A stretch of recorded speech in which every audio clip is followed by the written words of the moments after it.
बारिश के मौसम में ना जब सब्जियां मिलनी कम हो जाती है ना तो हमारे घर में तो ये ज़रूर बनता है और ये खाने में भी बहुत स्वादिष्ट लगता है।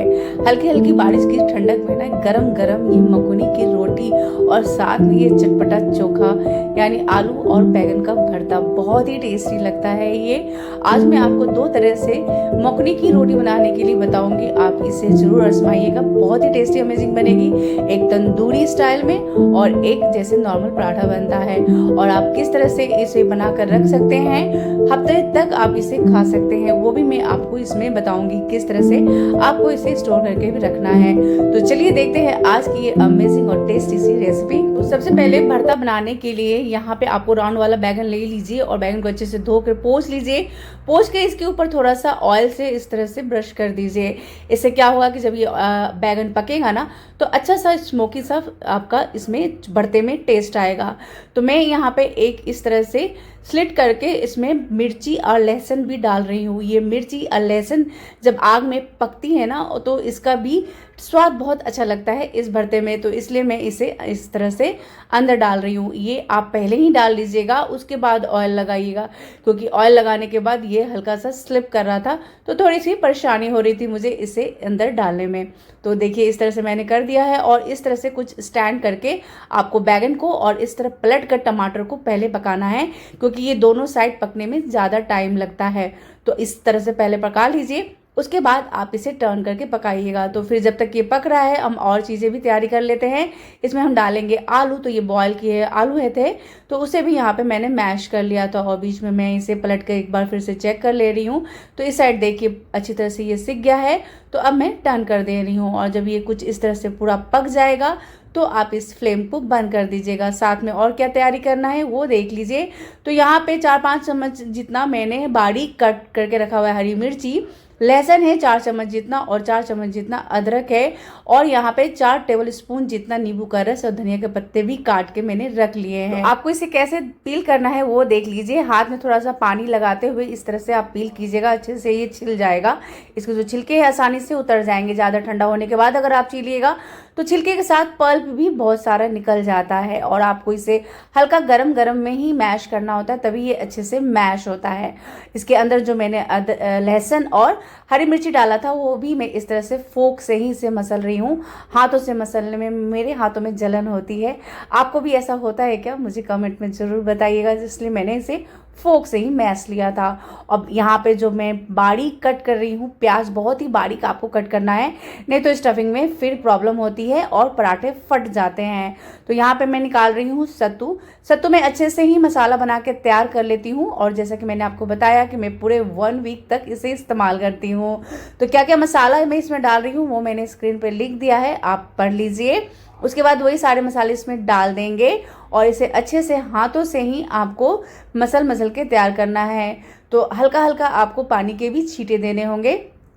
ये बहुत ड्राई होता है तो स्टफिंग में आपको प्रॉब्लम होगी। तो इतना कम से कम होना चाहिए कि आप इसमें ऐसे बांधो लड्डू के जैसा ये बन जाए। तो ये सारे मसाले आप इसमें डाल दीजिएगा, बस नमक मत डालिएगा। अगर आपको इसे स्टोर करके रखना है तो बस जब बनाना है तो उस समय नमक डालिए और फिर इसकी स्टफिंग करके बना लीजिए। तो अब बना लेते हैं इसे स्टफिंग करने के लिए आटा। तो आटे में मैंने यहाँ पे 3-4 चम्मच जितना देसी घी, हाफ स्पून जितना नमक डाल दिया है और देखिए एकदम सॉफ्ट सा आटा आपको तैयार कर लेना है। अब भरता जो रह गया था उसे भी बना लेते हैं। तो यहाँ मैं थोड़ा सा फ्राई करके बना रही हूँ। प्याज, अदरक और लहसुन को ऑयल में मैंने हल्का सा यहाँ पे सॉटे कर लिया है, बहुत ज़्यादा लाल नहीं करना है। वैसे ये सब कुछ कच्चा ही इसे डालकर खाते हैं, लेकिन जैसे कि मैंने आपसे कहा कि अगर आपको इंस्टेंट खाना है तो ही आप इसे कच्चा डालकर या नमक डालकर आप इसे बना के इंस्टेंट खा सकते हैं। लेकिन अगर आपको बाद में खाना है या आपको रख के खाना है ना, तो आप इस चोखे को या भरते को हल्का सा इस तरह से फ्राई कर लीजिए प्याज, अदरक, लहसुन के साथ, और उसमें ये सारी चीज़ें ऐड करके बिना नमक डाले ही आप इसे फ्रिज में भी रख सकते हैं और 2-3 दिन तक अच्छे से इसे रख कर खा सकते हैं। लेकिन अगर आप इसमें नमक डाल देंगे और बिना फ्राई किए हुए रखेंगे तो ये खराब हो जाता है। तो यहाँ पे भरता भी बन गया है और हमारा सत्तू भी तैयार है। तो अब हम इसकी स्टफिंग भी बना लेते हैं। तो स्टफिंग में आपको यहाँ पे 2 तरीके से बता रही हूँ कैसे करना है।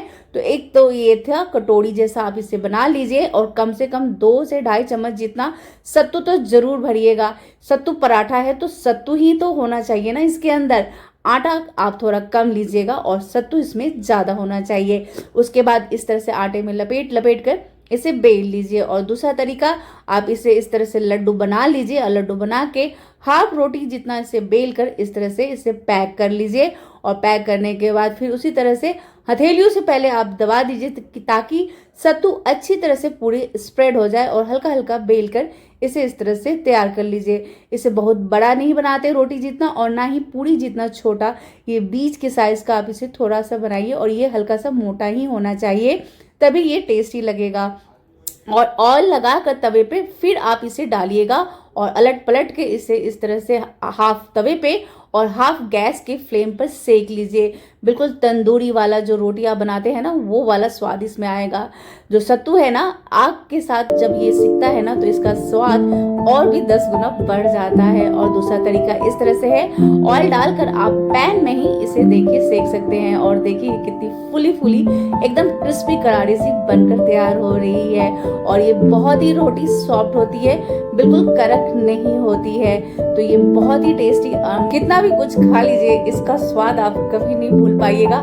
जब आप इसे एक बार खा लेंगे तभी इसका स्वाद आप जान पाएंगे। तो बस इस तरह से इस पे खूब सारा घी डालकर और साथ में जो भरता बनाया था वो, और मीठे में मैंने आम रख लिया है क्योंकि आम का सीजन है। वैसे खीर और सेवई भी खाते हैं, लेकिन आम का सीजन है तो आम का स्वाद लीजिए। और साथ में ये चटपटा सा अचार भी बहुत ही टेस्टी लगता है। इन सब का कॉम्बिनेशन एक साथ आप जरूर ट्राई कीजिएगा। अगर रेसिपी पसंद आई है तो लाइक दे दीजिएगा, चैनल पे अभी आए हैं तो सब्सक्राइब कर लीजिए, बेल आइकन को हिट करना मत भूलिएगा ऐसी ही टेस्टी और अमेजिंग सी रेसिपी को देखते रहने के लिए। और ये देखिए सत्तू पराठा कितना सॉफ्ट है, आप बच्चों को भी लंच बॉक्स में दे सकते हैं। बारिश में ये बहुत अच्छा रहता है और हेल्थ के लिए भी ये सत्तू बहुत फायदेमंद होता है। तो मेरी तो थाली हो गई है तैयार और मैं चली इसको एंजॉय करने। आप इसे जरूर बनाइए और रेसिपी पसंद आई है तो लाइक और शेयर जरूर कीजिएगा।